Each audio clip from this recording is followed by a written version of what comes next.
ये बहुत दुर्भाग्यपूर्ण बात है कि मां दुर्गा के बंगाल में महिलाएं असुरक्षित हैं।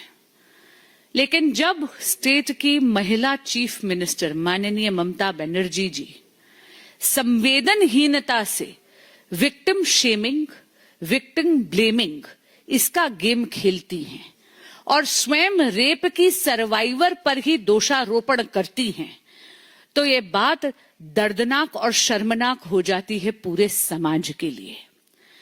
एक दलित बच्ची का गैंगरेप होता है, वो प्राइवेट मेडिकल कॉलेज की मेडिकल स्टूडेंट है जो शाम को 8:30 बजे निकलती है बाहर, शायद डिनर पर जाने का उसका प्लान था, और 4 लोग उसके साथ दुष्कर्म करते हैं, ऐसी घिनौनी हरकत करते हैं कि वो किसी की भी रोंगटे खड़े कर दे। इसमें आप ये अपेक्षा करते हैं कि माननीय ममता बनर्जी जो स्वयं एक महिला मुख्यमंत्री हैं, जो स्वयं स्टेट की होम मिनिस्टर भी हैं और जिनका दायित्व बनता है स्टेट की आंतरिक सुरक्षा, उनसे ये अपेक्षा करी जाती है कि वो स्टेट को इतना ज्यादा सुरक्षित कर देंगी कि महिलाएं किसी भी समय आ जा सके, निर्भीक हो, निर्भय हो। वहां पर माननीय मुख्यमंत्री ममता बनर्जी उस रेप को जस्टिफाई करती हैं और क्या कहती हैं? वो ये कहती हैं कि महिलाओं को देर रात बाहर जाना नहीं चाहिए। मित्रों, ये पहली बार नहीं हुआ है, एक पूरा पैटर्न बन गया है। टीएमसी दकियानूसी सोच का पर्याय बन चुकी है। मैं आपको एक के बाद एक इंसिडेंट बताना चाहूंगी। सबसे पहले बात करते हैं पार्क स्ट्रीट की। आपको याद होगा 2012 में बहुत ही ब्रूटल रेप केस हुआ था और तब माननीय मुख्यमंत्री ममता बनर्जी ने क्या कहा था?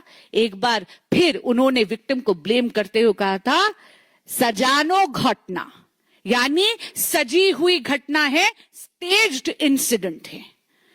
यानी वो ये इम्प्लीकेट कर रही थी, ये इंप्लाई कर रही थी कि victim has fabricated the incident. This is downright shameful. फिर हम बात करते हासखाली की। 2022 में 14 बरस का बच्चा, 14 बरस की माइनर बच्ची के साथ रेप का दुष्कर्म होता है। माननीय मुख्यमंत्री ममता बनर्जी क्या कहती हैं? पूरे के पूरे इंसिडेंट को ट्रिविलाइज करते हुए कहती हैं, it is a love affair gone wrong. एक बार फिर जस्टिफाई करने की कोशिश करते हैं। फिर हम बात करते हैं कामुदुनी 2013 का ये एक ऐसा इंसिडेंट है रेप का जो किसी भी महिला या पुरुष समाज की आत्मा को कचोटता है। यहां पर ऐसा घनौना गैंगरेप हुआ वेस्ट बंगाल में, जहां पर विक्टिम की बॉडी को उसको टेयर अपार्ट करा गया था।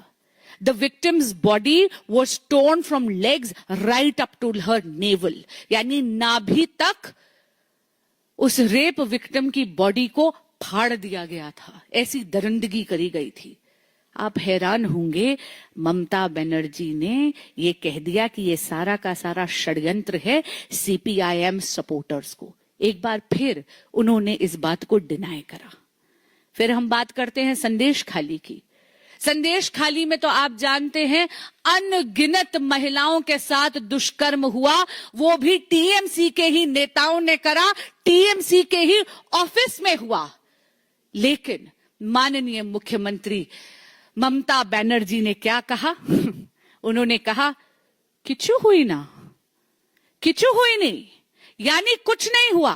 फ्लैट आउट डिनायल करा। उन्होंने सीधा ये कहा कि उनकी पार्टी ने कुछ नहीं कहा। उन्होंने ये बोला कि ये मेड अप इंसिडेंट्स हैं। मित्रों, आपको याद होगा इस देश की जितनी भी हमारी न्याय प्रणाली है, हमारे कोर्ट्स को इंटरवीन करना पड़ा, तब जाके वो दरिंदा और उसके साथी हिरासत में लिए गए। और हम लोग भूल नहीं सकते कि कितनी उद्दंडता के साथ वो रेप अक्यूज चलता जा रहा था, क्योंकि वो जानता था कि उसको टीएमसी की और माननीय मुख्यमंत्री ममता बनर्जी का आश्रय है, उनकी शह भी है। आरजी कर 2004, एक बार फिर ममता बनर्जी ने रेप को जस्टिफाई करते हुए कहा कि रेप के इंसिडेंट तो होते रहते हैं, महिलाएं और पुरुष, लड़के और लड़कियां अब हाथों में हाथ डालकर घूमते हैं। पहले अगर ऐसा कुछ होता था तो उनको तुरंत डांट दिया जाता था, उनको रिप्रिमांड कर दिया गया था। It is like an open market with options. ये है उनकी statement. I am repeating, it's like an open market with options. उन्होंने फिर से महिलाओं को ब्लेम करने की कोशिश करी। ये है टीएमसी की दकियानूसी मानसिकता। आरजीकर में 2004 में जब आम आदमी ने, जब वहां के मेडिकल स्टूडेंट्स ने न्याय मांगने की कोशिश करी, प्रोटेस्ट करे, तो ममता बनर्जी ने उनको मोटिवेटेड कह दिया। मैं पूछना चाहती हूं ममता बनर्जी से कि आप लोग तो मां, माटी और मानुष का नारा लगाते हैं। आपके इस संवेदनहीन, आपके इस कुशासन और आपकी इस दकियानूसी मानसिकता के कारण आज बंगाल में मां शर्मिंदा है, माटी लहूलुहान है और मानुष बेहाल है। आप सभी के माध्यम से मैं पुनः ममता बनर्जी की सरकार और स्वयं ममता बनर्जी को अनुरोध करना चाहूंगी कि रेप को जस्टिफाई करना बंद करें और उस बच्ची को जस्टिस की तरफ बढ़े।